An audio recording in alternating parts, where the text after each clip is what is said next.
এরকম কিছু? আমি প্রথম তোমার মুখে এইরকম অবাস্তব বাকওয়াজ একটা ফালতু কথা শুনলাম। কে কি বলল পাত্তা দিচ্ছি না, বললেন তমা মির্জা। ঢালিউডের জনপ্রিয় অভিনেত্রী তমা মির্জা 2022 সালে খাঁচার ভেতর অচিন পাখি ওয়েব ফিল্ম দিয়ে রায়হান রাফির পরিচালনায় প্রথম অভিনয় করেন তিনি। সেখান থেকেই তাদের প্রেমের গুঞ্জন। অনেক দিন ধরেই পরিচালক রায়হান রাফির সঙ্গে তমা মির্জার প্রেমের গুঞ্জন।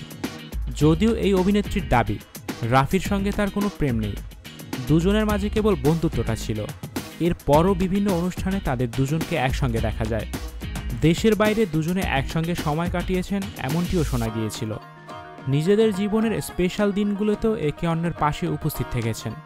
ঘনিষ্ঠ মহল সূত্রে জানা গেছে খুব শিগগির রাফি তমা বিয়ের পিঁড়িতে বসতে চলেছেন। আবার হঠাৎই শোনা যায় তাদের প্রেম সম্পর্কে ভাঙনের খেলা। নিজেদের প্রেমকে এখন কেবলই গুঞ্জন বলে উড়িয়ে দিচ্ছেন অভিনেত্রী তমা মির্জা। সম্প্রতি এক সাক্ষাৎকারে এই অভিনেত্রী বলেন, গুজবের তো মা বাপ নেই, আমাকে নিয়ে নানা গুজবই ছড়িয়েছে। স্টুডিও 4D আপনাদের জন্য নিয়ে এসেছে শীতাতাপ নিয়ন্ত্রিত স্টুডিও সুবিধা, আছে অত্যাধুনিক মেকআপ রুম। বিস্তারিত জানতে এখনই কল করুন 01974860664। হাউসটি দেখতে চলে আসুন আমাদের ঠিকানায় সেক্ষেত্রে রোড নাম্বার 9 বাড়ি 24। কখনো শোনা গেছে আমি প্লাস্টিক সার্জারি করেছি। কিছুদিন আলোচনা হয়েছে পরিচালকের সঙ্গে প্রেম করছি। সেই পরিচালককে কারোর সঙ্গে কাজ করতে দিই না, তার সব কাজ আমিই করি। আবার কখনো রাজনৈতিক নেতাদের সঙ্গে জড়িয়ে বিভিন্ন গুজব ছড়িয়েছে, কিন্তু এসবই গুজব, এর কোনো ভিত্তি নেই। তমা মির্জা বলেন, প্লাস্টিক সার্জারি আমাদের বাংলাদেশে হয় না, বাইরে যেসব দেশে হয় সেটি খুবই ব্যয়বহুল। একটা সার্জারিতে 40 থেকে 50 লাখ টাকা খরচ হয়, তারপর সেটি মেনটেন করতে হয় বছরের পর বছর। আমাদের নামের সঙ্গে তো একটা ট্যাগ লাগাই দেয়, সুগার মামি, সুগার ড্যাডি। এসব থাকলেও তো প্লাস্টিক সার্জারি করা সম্ভব হয় না। এদিকে এর আগে এক সাক্ষাৎকারে রাফি বলেন, তমার সঙ্গে তাকে নিয়ে যে গুঞ্জন শোনা যায় সেটি আর নেই, তবে তাদের বন্ধুত্বটা আগের মতোই আছে।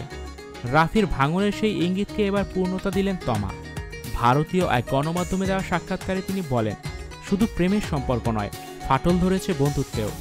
এছাড়া রাফির সঙ্গে আর কাজ না করারও ইঙ্গিত দিয়েছেন এই অভিনেত্রী। তমা মির্জা বলেন, ভালোবাসা সরে গেলে বন্ধুত্ব থাকে নাকি নতুন করে বন্ধুত্ব হতে পারে সত্যিই আমার জানা নেই। বন্ধুত্ব শব্দটির পরিধি অনেক, বন্ধুত্ব থেকে ভালোবাসা হতে পারে, কিন্তু সেই ভালোবাসায় টান পড়লে সঙ্গে সঙ্গে বন্ধুত্বে ফেরত আসা যায় না। তার জন্য দুই পক্ষকেই মানসিকভাবে যথেষ্ট পরিণত হতে হয়, নিজেদেরও সময় দিতে হয়। আমি নিজেকে সময় দিচ্ছি, কে কি বলল পাত্তা দিচ্ছি না। Icon focus 24 TV, powered by 4D Fourth Dimension। আমাদের চ্যানেলটি সাবস্ক্রাইব করে আমাদের সাথে থাকুন।